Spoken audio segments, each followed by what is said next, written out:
Get ready for the dictation. Start. Sir, before the House adjourned for lunch yesterday, I had started speaking on the Essential Commodities Amendment Bill. I have got here with me the bill as introduced.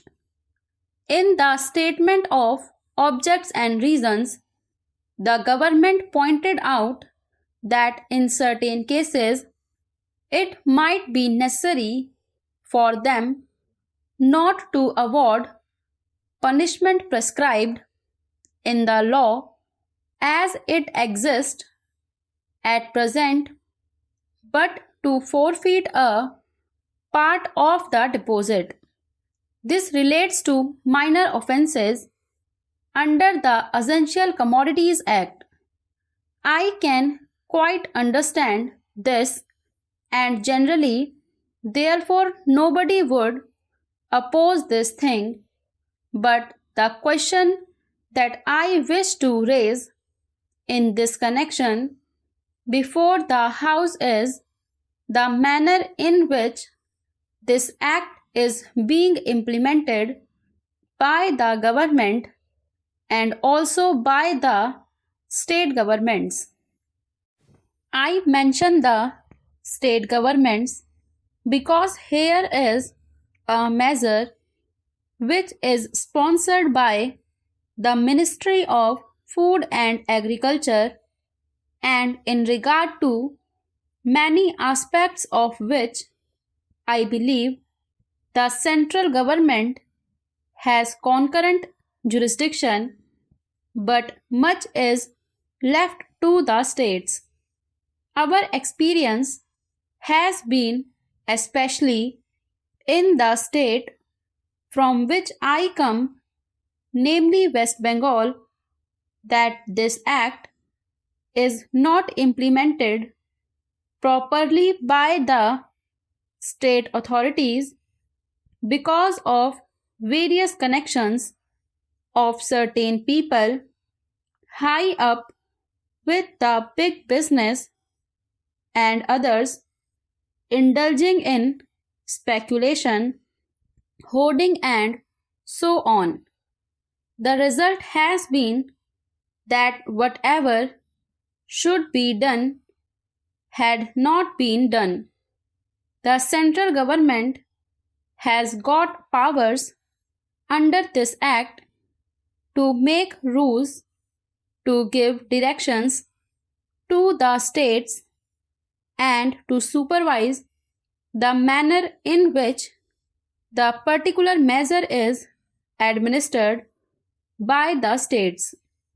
We found that much that should have been done was not done. What is the use of talking about punishment of the small fry? Certainly, if they are guilty, they have to be punished, and the smaller the fry, the minor should be the punishment. I agree there, but the point is that the act is not properly implemented. We should like to know from the government as to how many cases have been started under the Essential Commodities Act. We know that food grains had been hoarded, speculation had been indulged in, stocks had been removed from one state to another surreptitiously by unfair and illegal methods. These should have attracted the attention of the Essential Commodities Act. The act was passed in this parliament with a view to putting a check on speculative rise in prices. When it came to the question of practical implementation of this measure, we found that the government had failed. Now, government should say something about it. When government seeks to amend an act, it should tell us as to how the parent act, which is proposed to be amended, has been implemented. Is it the contention of the government that difficulty arises because this particular provision is not there in the act? Are government in trouble because they do not know how to deal with the smaller fries?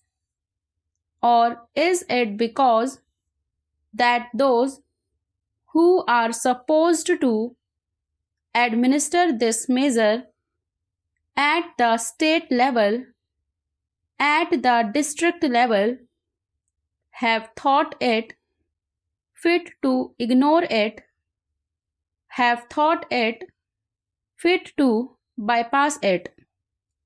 If any measure of the central government was needed for controlling the price of food grains and ensuring the supply of essential commodities to the community, it is the Essential Commodities Act. I would like the minister to say something on this. I know that he was not here at the time when we passed this measure, nor was he there when the Essential Commodities Act was bypassed by many state governments. In the past, we had drawn the attention of the minister to this problem, and that minister is now happily going to be the president of the Uttar Pradesh Congress Committee.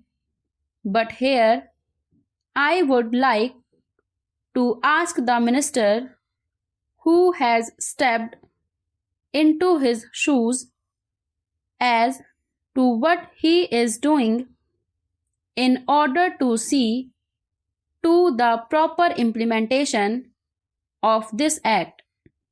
How many prosecutions have taken place? The small people, of course, should be dealt with very mildly. I agree and I support the measure, but taking the law as it is today without this amendment, it empowers government to deal very effectively. So far as the provisions of the law go with the big traders, wholesalers and profiteers, I would like to know as to how they have dealt with them. How many are in jail today? How many have paid fine? How many have suffered imprisonment? How many licenses have been cancelled as a result of malpractices, corruption, profiteering and so on, all of which are provided for under this bill?